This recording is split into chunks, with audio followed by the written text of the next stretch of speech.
Hey, welcome back to Dukes on Twitch. Back today with Death and Taxes for a recorded league. So this is just a league that's going on YouTube. We'll see how it goes. Pretty straightforward deck. Death and Taxes, of course, a deck that tries to prey on those playing blue.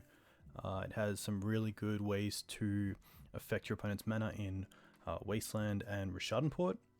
We can also use Aether Vial to our advantage to hopefully port our opponent down and wasteland them a little bit while we also take up Vial and put in some of our creatures. I guess the big change here from like the stock list is just running 3 Mirrans with Okos and Abrupt Decays on a rise. I think Mirran's really strong right now.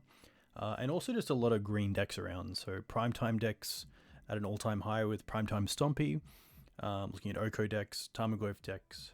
Mirran Crusader just looks really well positioned. So pretty happy with the 3 Mirrans. The only thing it does do is it inflates the curve just a little bit from regular D&T, so hopefully that doesn't come into consideration too much tonight. But it should be pretty interesting to play with. To the board, I've tried to make it pretty clean.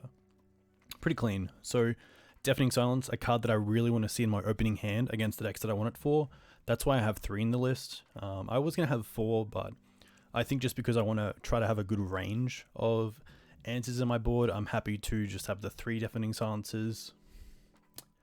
I also like 4 pieces of Graveyard Hate in most sideboards that I play, so the Surgicals are really for combo decks, Rest in Peace for decks that really use their graveyard as a resource, like Hogak or Reanimator, Dredge. Decks that kind of go wide in the graveyard.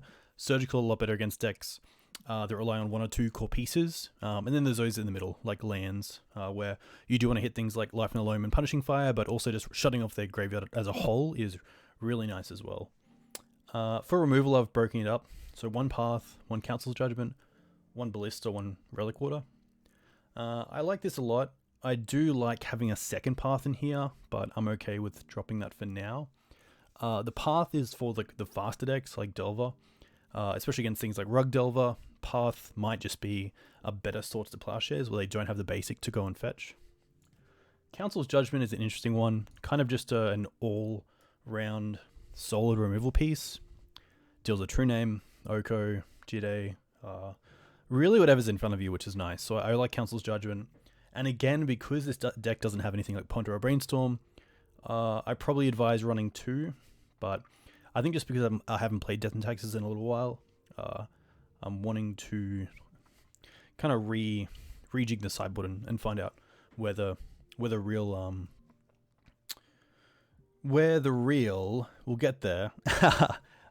where I really need to shore up my matches. And with True Name at an all-time low, I'm going to say, since it's printing, I'm pretty happy just to have the 1 Council's Judgment. Of course, Oko and Teferi are around, but we do have main deck Revokers to deal with them as well, which is nice. Ballista is an interesting one. It is really good in the mirror, and against some of the other decks. It's a pretty great way to get rid of Young Pyromancer, especially if you can cast it for 2 and then have it stick around. It's really nice because you can find it with Recruiter of the Guard, of course. It's colorless, so opposing mums can't do anything. And you can even do some things like block an equipped Jitte creature and then sack it before damage. Relic-Warder is just really nice because you can fight it with Recruiter. It's a pretty good thing to put in response to a show and tell. I'm not playing anything like Oblivion Ring in this list. Relic-Warder also really nice with its wording in the text. Seeing that there's 2 different pieces, you can actually have it ETB and then flicker it out to have the LTB trigger first. And then once the ETB trigger resolves, whatever we target actually gets exiled forever, which is really nice. Cataclysm and Gideon are kind of awkward because they're both coming in against the same matchups, but Gideon, I think, is just a really nice sort of answer to Plague Engineer, and also really good against some of these really mid-range decks. Cataclysm, pretty good for us.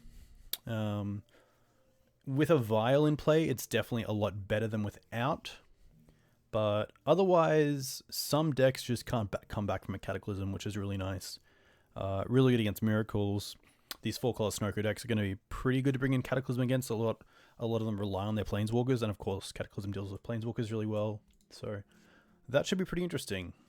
Powerless Jail has been a card that people have talked about recently about dropping, but I think its power is just so good that I'm happy to keep it in this list.